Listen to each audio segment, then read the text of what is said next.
You know, there's a beautiful phrase in Hebrew for community, edah. And edah, community, means to witness. So the community becomes a crucible for witnessing. It's witnessing, and it's also loving. And right, because when you really witness, if I really see you, I love you. It's outrageous love. It's outrageous love. Yeah, that's a good. Right, it's outrageous love. It's outrageous love. And really the only response to outrageous pain is outrageous love. I mean, we live in a world of outrageous pain. We do. How do you respond to outrageous pain? That's really true. The only way you can respond to outrageous pain is with outrageous love. You have to actually walk the path of an outrageous lover. And what does an outrageous lover do? An outrageous lover commits outrageous acts of love. And which outrageous acts of love? Those that emerge from their radiant, their evolutionary, unique essence. Right. It's not somebody else's. Can't do someone else's. No. No. Right. You can only do your own outrageous acts of love. This is absolutely true. Right. But those you're obligated to do. Okay. Here's another question. Please. Really important is to find your unique essence. Okay. Particularly in terms of vocation. Right. Calling is very hard. It is. Because, like, the ordinary educational system does not do it. It beats it out of you. Oh, it's the opposite. There's no way to find out. It actually moves against uniqueness. And then you get depressed or sick or feel something's wrong with you because you can't find it, because it's almost always an emergent property. Almost always an emergent property. But can I just tell me more about it. Finding let's make some soup together, okay? So key. Okay, so let me try and put vocation on the side for a second. Okay. I worked with vocation for a few years, and then I tabled it and I went in a different direction and came back to it. So there's two ways to understand unique self. Each one is, as you said earlier beautifully, it's the divine incarnate awake and alive in you. But when we talk about the divine, so the divine appears in two ways. There's the divine, which is the infinity of purposeful action, but the divine is also the infinity of intimacy. Intimacy. The infinity of intimacy. Ah, right? The old religions talked about the infinity of power. But let's talk about the infinity of intimacy. So if we could actually kind of access divinity in a kind of Christ-like way as the infinity of intimacy, I haven't so thought about that. Then you as a unique self appear as God's unique intimacy. You're God's unique intimacy, right? Yeah. And so that's before vocation.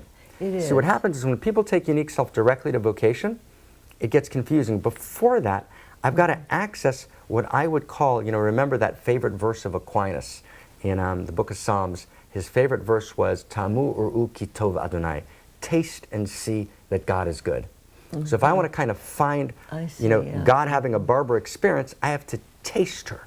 That's a really good point. Her unique intimacy. Because otherwise you go too fast to project. Otherwise you go too fast, that's right, to vocation project. Vocation turns into project. Turns into project too fast. You're absolutely right. So how do you deepen that divine intimacy? So let's try it right now. Let's just do a little experiment. Okay. So if I want to access right now Barbara-ness, if I want to access it, and you and I have only talked for about an hour and 15 minutes, but I can access in 1 second Barbara-ness, and I get, that's the taste of Barbara.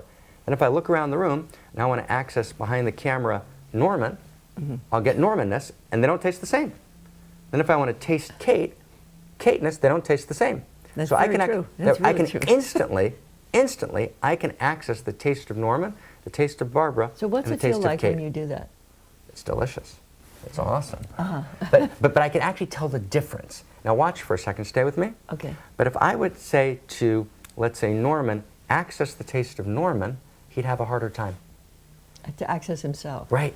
You actually have a harder time, right, actually accessing your own taste, which is why self-love is hard. Right? Right. So where am I going to access, right, my own self? By looking into someone else's face. And that's what you were saying so beautifully earlier. Yeah, that's right. When the other person says, "I see you," I see you with my universal eyes. If you want to say my divine, with my eyes, divine eyes. To love a person is to see with God's eyes. Yes, and you can see the most radiant things in them. And the most radiant things. You say it, and what's hard is for the other person to receive. Are you willing to speak it? Right. Are you willing to speak it back to me? And it's hard. But we had an experience this morning because we were intimate enough with each other that people were saying really remarkable things about themselves. Mm. And once spoken, Right. I really believe in the word Right. becoming flesh. Yeah. I felt today Right. that the word was becoming flesh by being spoken in that particular frequency of intimacy. Right. It's because it was very intimate, and we didn't have time to really go through it because we had to get ready for you, actually. I apologize. And you're describing evolutionary intimacy. Yeah, that's right. It's That's an really evolutionary intimacy. It's a new form of intimacy. true. It is, and you've got to go with your highest frequencies. You've Right. got to get the divine in there, and the risen beings, and the any versions you have of your own higher self. I call it a universal self or light body self. And then you bring that in to your essential self, involution, evolution. Right. And then there is co-creation. The final part of my course is co-creation. You know, first is discovery. This is my theory. What it's called the sacred journey of a conscious evolutionary. Mm-hmm. All right. The first part is discovery of the new story. Okay. That you've got to see the big evolutionary story. Right. Larger evolutionary context. Yes. Second 8 weeks is I'm becoming my own essence, and I can speak to you as my essence. I can speak from essence. I can speak from essence. Right. Third 8 weeks is I have contact. I've reached my higher universal self, and that is a self we call metamorphosis, Mm-hmm. because it is really a higher frequency. Right. It feels transubstantiation. Complete a new emergence. You feel like you're being transformed, Right. and so you have to be able to do that together. Right. And then the fourth one is co-creation. Mm. But where we were sort of stuck, Right. I mean, I'm only up to emergence in this Okay. course, Okay. is if you really go through the whole arc, Right. and then you get to your co-creation. Right. You don't want to skip to vocation and project. Exactly. That's what I've done in the past, and then they go in, I want to write a book on poetry. That's why you need. I'm sort of interested in, exactly. I ran into that. That's how I got to your God's unique intimacy, because people went too fast to project. They do. All right, so let's see. If I'm going to do co-creation, this Right. is the last 4 weeks Right. of this. Okay, and they've been through this, and they've assimilated to some degree their story, the Right. essence, and Right. the higher frequencies integrated. Now we're at co-creation. Now we're co-creation. Good. Then what? Right. So at co-creation, right. What do I want to do? Right. So let me say it in 2 ways. Okay. And we'll just play. Yeah, please. We'll play. So to be you can only co-create from your irreducibly unique intimacy. Right. One, before you do anything, you just have to taste your own essence. You've got to taste your own essence, Sanford. You've got to remember this. And then you have to actually, and here's a process I made up like 2 weeks ago, right? Just a completely new process. I haven't shared it, but we'll share it. We'll kind of hold this as our little secret Okay. as we'll try and cook it. So when I tried the last couple of weeks, I've just done this experiment with our inner circle to try and actually taste your own essence, and I've seen how hard it is for people to taste their own essence. It's much easier to taste someone else's essence. Right. So, and that kind of led me to the conclusion, that's why it's hard for people to do self-love. Right? I can love Barbara, I can be like dazzled by Barbara's just so beautiful and wonderfully pornographic, and intelligent, Yeah. and super Telerotic. right, no, telerotic, right, and oh my God, right, so I can fall in love with Yeah. you, which I'm doing right now. But then to love myself is harder, because it's harder for me to actually taste my own essence. But if I talk to Kate, who's my board chair, Kate might reflect back to me my essence in a way that I can taste it. She can see I see you. She Right, can say the right, I see right, 'cause you, and then you can. Right. Can you speak back that way to her? I can speak back that way, but let me find another way. There's another way that I thought of doing it, which is I would bring a baby into the room. So you have a person visualize a baby. Let's say the baby's name is Maya. And you say to the person, right, Barbara, can you love Maya? So Barbara, can you love Yeah. and care for Maya? Yes. Yes, okay. So it gets even more serious now, Barbara, if you're ready, right? If you love and care for Maya, Maya's going to live. But if you don't love, you take your care away from Maya, she's going to contract and shrivel. Okay, so are you continuing to love Maya? Yes. Great, okay. Now, we would do this for a couple minutes. Then I would say, Barbara, the name of the baby is actually not Maya. The name of the baby is Barbara. Okay? Well, can you love Barbara? Right? Yes? Yeah. right? Now, Barbara's complete survival depends on you loving and caring for you. Can you love and care for her? Yes. Yes. And then what I would do is, and I just did this spontaneously in the last 2 weeks, and I've done it like 20 times, we'd have just kind of the baby Barbara then grow up to become you. And When she gets this love. right, that's right. And then she grows up and she becomes you, Barbara Marx Hubbard, at this moment in life, right here, right now. And it's kind of a tantric trick, meaning it tricks the ego. Because you actually unlock your love to the baby, and then the baby grows up, right? And you're loving that baby, which actually is you. So it allows you to actually access self-love, right, in a real way.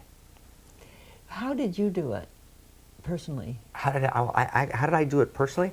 I did it personally. I didn't have Gafni to do this exercise with me. No, that's what I was thinking. So yeah, no, I completely got it. Right? I think the way I did it personally was through other people, right? In other words, I would say that, there were key people in my life who, as you said so beautifully, saw me. I see you.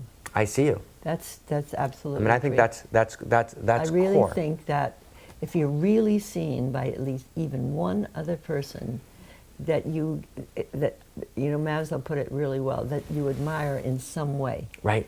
Like I admire Jonas Salk. So Right. it could have been someone else, but I'm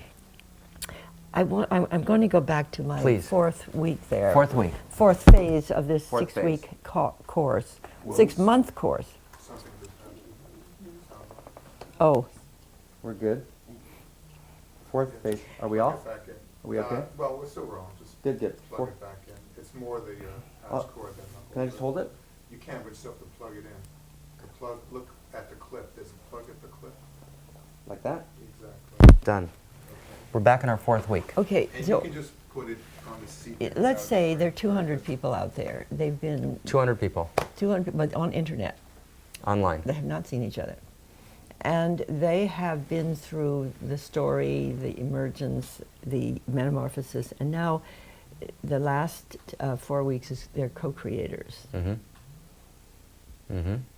And the best way of serving them, I think it would have to include that self-love. It would have to include self-love, and it would have to include them speaking And speaking as that. Speaking as radical, evolutionary, unique self. Speaking from that voice directly. That's a little different than speaking as essence, is it? Well, it's the next stage. In other words, essence, let's be Sufis for a second. When our Sufi friends talk about essence, they're talking about resting in essence. Right? You're in the arms of the beloved. When you're the evolutionary, unique self, because of course the Sufis didn't know about evolution, right? Then you're feeling this kind of wonderful, arabindo, this wonderful urgency. Yes. And that urgency kind of comes online. And so you speak with that voice of urgency, but it's an urgency that's spacious. It's a spacious urgency, because it's resting in essence.